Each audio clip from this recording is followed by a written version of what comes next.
एक तरफ तो कभी वक्फ के नाम पर, कभी रमजान के नाम पर, कभी ईद के नाम पर, कभी नमाज के नाम पर मुसलमानों को भड़काने की कोशिशें हो रही हैं। दूसरी तरफ ऐसे ऐसे बयान दिए जा रहे हैं जिससे हिंदुओं की भावनाएं आहत हो रही हैं। अखिलेश यादव को ही देखिए, रामजी लाल सुमन के बयान पर अखिलेश यादव फंसे हुए हैं। अब खुद अखिलेश अपने ही बयान में घिर गए। कन्नौज में अखिलेश यादव ने सीएम योगी आदित्यनाथ पर निशाना साधने के चक्कर में सेल्फ गोल कर दिया। अखिलेश ने योगी पर इशारा करते हुए कहा कि उन्हें दुर्गंध पसंद है, इसलिए गौशाला बना रहे। हमको सुगंध पसंद है, इसलिए इत्र पार्क बनवा रहे थे। सुनिए अखिलेश यादव को, फिर बताऊंगा कि गाय और गौशाला पर बयान अखिलेश यादव को कैसे भारी पड़ रहा है। मैं तो कन्नौज के सुगंध वाले लोगों से कहूंगा, ये भारतीय जनता पार्टी की दुर्गंध को हटाएं। अभी तो थोड़ी हटाई है, अगली बार और हटा दो, जिससे कि कन्नौज का विकास रुका हुआ आगे बढ़ जाए। आप बताइए, दुर्गंध पसंद करते हैं इसीलिए गौशाला बना रहे हैं, हम सुगंध पसंद कर रहे थे इसलिए इत्र पार्क बना रहे थे। सोचिए बॉस, अखिलेश यादव यदुवंशियों का नेतृत्व करते हैं, यादव वोट भर भर के लेते हैं और इनको गौशाला से दुर्गंध आती है। अखिलेश यादव खुद यदुवंशी हैं जिनका गोपालन से पुराना नाता रहा है। ऐसे में अखिलेश अब अपने ही बयान पर बुरी तरह फंस गए।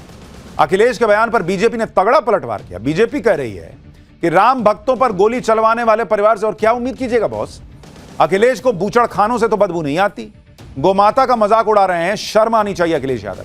यदुवंशी होकर भी गाय और गौशाला का अपमान कर रहे हैं, बीजेपी कह रही है। भाई बीजेपी नेताओं के बयान सुनिए, फिर बताऊंगा कि बागेश्वर बाबा ने अखिलेश यादव को गौशाला के मुद्दे पर क्या तगड़ा जवाब दिया है।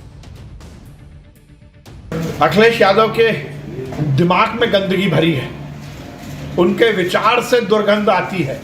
वो परिवार जो राम भक्तों पर गोली चलाता हो, वो परिवार जिसने कार सेवकों को सरेराह हत्या की हो, उस परिवार से और क्या अपेक्षा की जा सकती है। अखिलेश यादव जी को शर्म आनी चाहिए, वो गौ माता का मजाक उड़ा रहे हैं। को बधाई देनी चाहिए थी मुख्यमंत्री जी को कि जो आपके समय में जो गाय गोवंश टहलता था उसको लोग काट देते थे, उसका मांस का व्यापार आम बात हो गई थी, वो योगी जी ने बंद कर दिया। तो गौशालों में आप दुर्गंध और सुगंध क्यों तलाश रहे हो? गौशाला में सनातन की आस्था को तलाशो। ये गौ माता है, इनको माता कहा जाता है और माँ पर टिप्पणी नहीं की जाती है। अखिलेश यादव के बयान से गौशाला संचालक और गाय पालने वाले भी नाराज हैं। गौशाला संचालक और गौ पालकों का सीधा कहना है कि अखिलेश को सनातन संस्कृति से कोई मतलब ही नहीं।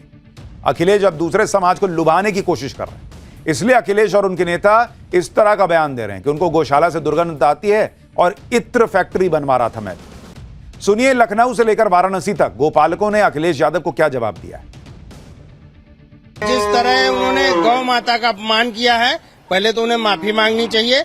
और यदुवंशी, भगवान कृष्ण यदुवंशी थे, उन्होंने गाय माता की रक्षा के लिए पर्वत को उंगली पे उठा लिया। दुर्गंध तो नहीं आती है सर, बहुत ही अच्छी सफाई रहती है, अच्छा काम हो रहा है यहाँ पे, दुर्गंध नहीं आती है। अखिलेश जी को आ रही है? अरे उनको आ रही होगी ना, हम लोग तो सेवा कर रहे हैं रोज। अखिलेश यादव जी जो कह रहे हैं दुर्गंध आ रहा है, दुर्गंध गौ माता से नहीं, उनके कुंठित विचारधाराओं से आ रहा है। गौशाला में दुर्गंध बताने वाले अखिलेश यादव को बागेश्वर बाबा ने भी तगड़ा जवाब दिया।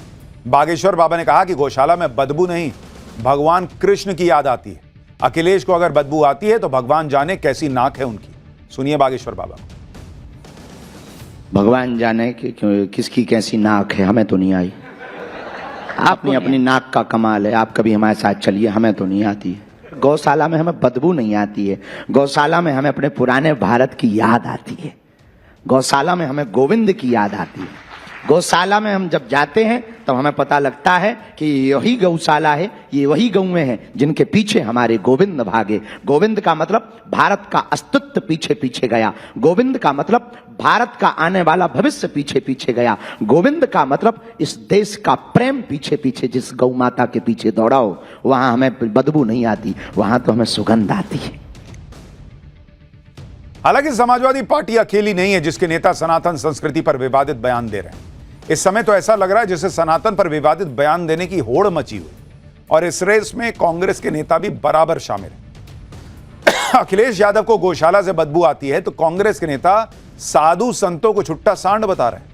मध्य प्रदेश कांग्रेस के विधायक है राजेंद्र कुमार सिंह, इन्होंने साधु और संतों को बीजेपी का प्रचारक बताते हुए सांड तक कह दिया।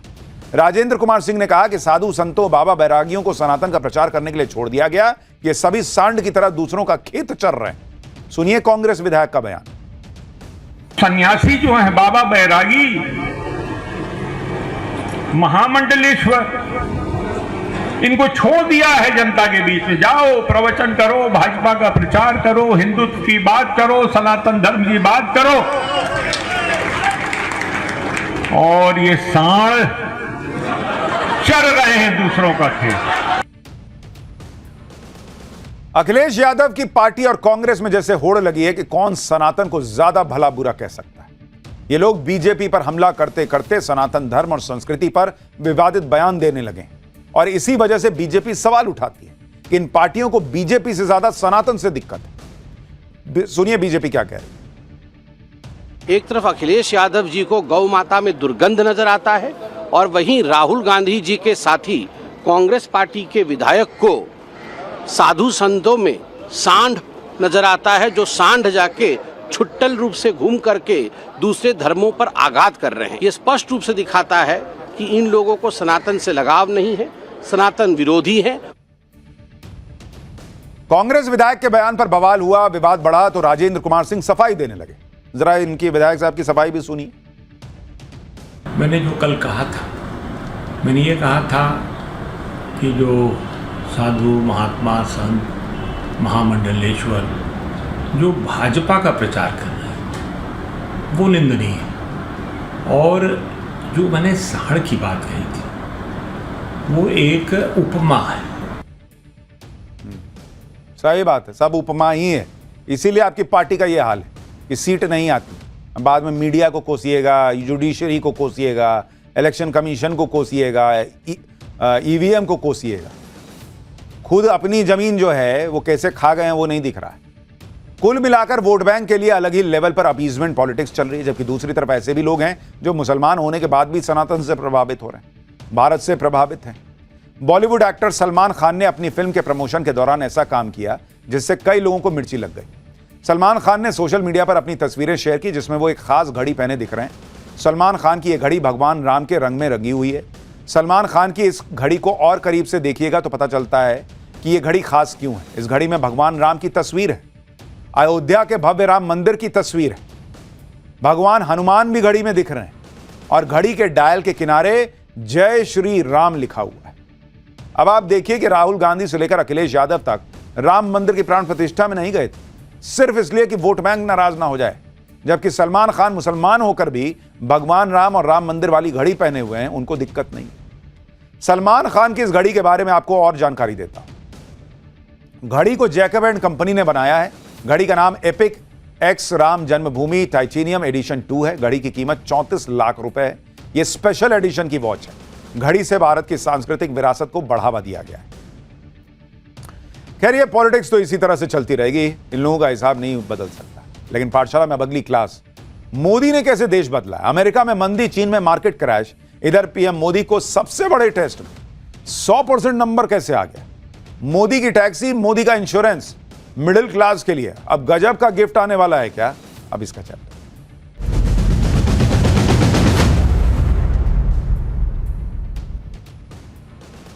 एक तरफ तो देश का माहौल बिगाड़ने का हर संभव प्रयास सड़क पर चल ही रहा है, दूसरी तरफ प्रधानमंत्री मोदी चुपचाप लगे हुए हैं देश की इकोनॉमी को सड़क से उठाकर पटरी पर लाने और फिर वहां से सीधा रॉकेट बना देने में। और उसका रिपोर्ट कार्ड भी आ गया है। जब दुनिया भर की इकोनॉमी मंदी में है, हालात बद से बदतर हो रहे हैं, मोदी न सिर्फ देश की इकोनॉमी को नई उड़ान दे रहे हैं बल्कि मिडिल क्लास के लिए भी बीते कुछ दिनों में तोहफों की झड़ी लगाकर रख दी है। अब मिडिल क्लास के लिए कौन सी मोदी टैक्सी और मोदी इंश्योरेंस आने वाला है, उससे क्या फायदा होगा, आज आपको विस्तार से दिखाऊंगा। पहले वो आंकड़े देख लीजिए जिन्हें देखकर दुनिया शॉक्ड है बॉस। आईएमएफ की ताजा रिपोर्ट के मुताबिक पिछले 10 साल में नरेंद्र मोदी ने भारत की अर्थव्यवस्था डबल कर दी है, डबल।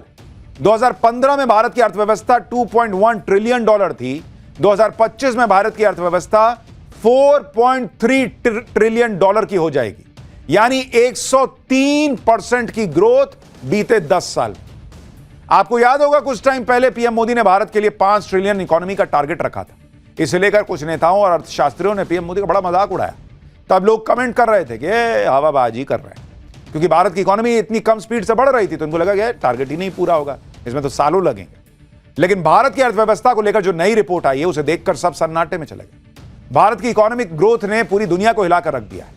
आगे बढ़ने से पहले भारत की बढ़ती ताकत की एक झलक देखिए, फिर बताता हूं कि इस रिपोर्ट में क्या क्या लिखा है और मोदी की टैक्सी, मोदी का इंश्योरेंस, ये क्या कमाल होने वाला है।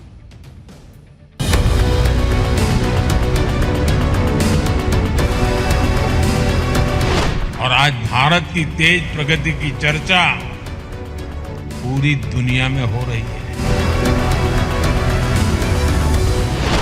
वो दिन दूर नहीं जब भारत दुनिया की तीसरी सबसे बड़ी इकोनॉमी का लक्ष्य हासिल करेगा।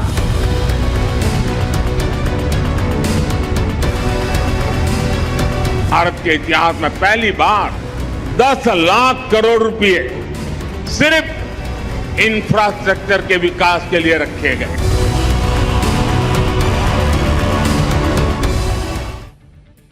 भारत की अर्थव्यवस्था के लिए चमत्कार इसलिए है क्योंकि दूसरे देश पिछले 10 साल में इस तरह की ग्रोथ के आसपास भी नहीं पहुंच पाए।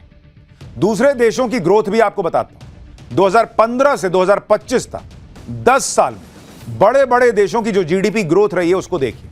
भाई भारत का हमने आपको बताया कि भारत 103% बढ़ा है पिछले 10 साल में, लेकिन चीन 75% की ग्रोथ ही रजिस्टर कर पाया, अमेरिका 65% बढ़ पाया, कनाडा 49%, जर्मनी 43%, फ्रांस 34% की बढ़त बीते 10 साल में हासिल कर पाया, इटली 33%, ब्राजील 28% और यूके 27%। ये दूसरों का रिपोर्ट कार्ड देखकर आपको समझ में आ रहा होगा कि भारत कैसे टॉपर ही नहीं, एक्सेप्शनल नंबर के साथ टॉपर रहा है बीते 10 साल। आज आपको यह भी देखना चाहिए कि पीएम मोदी के आने के बाद किस तरह देश की इकोनॉमी ने रफ्तार पकड़ी और दुनिया के दिग्गज देशों को पीछे छोड़ दिया। पहले आप दुनिया की टॉप 10 अर्थव्यवस्थाओं में भारत की रैंकिंग सुनिए, किस तरह भारत ने पिछले 10 साल में रैंकिंग बढ़ाई है। भाई 2014 में टॉप 10 अर्थव्यवस्थाओं में भारत 10वें नंबर पर होता था जब मोदी आए थे। 2025 में भारत 5वें नंबर पर है। भारत से आगे अब सिर्फ अमेरिका, चीन, जर्मनी और जापान ही बचे हुए।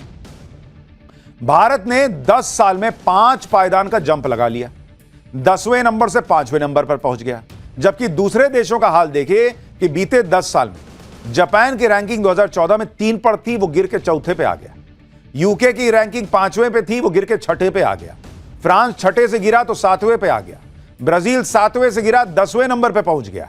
और Bharat top top top top चढ़ते हुए 5 पे, और अभी और ऊपर जाएगा। आप देखिए कि आईएमएफ ने तो भारत की तरक्की के आंकड़े अभी जारी किए हैं और यह भविष्यवाणी की है कि भारत दुनिया की तीसरी सबसे बड़ी अर्थव्यवस्था बनने जा रहा है। लेकिन पीएम मोदी तो यह बात पिछले कई सालों से कह रहे हैं। लोग मजाक उड़ाते रहे कि भाई तीसरी बड़ी अर्थव्यवस्था बनेगा, इसका कैसे। अब आईएमएफ कह रहा है कि नहीं बॉस, इंडिया को कोई नहीं रोक सकता। पीएम मोदी को इस बात का पक्का भरोसा है कि भारत जो है वो भारत की इकोनॉमी जो है वो दुनिया के बड़े देशों को पीछे छोड़ देगी।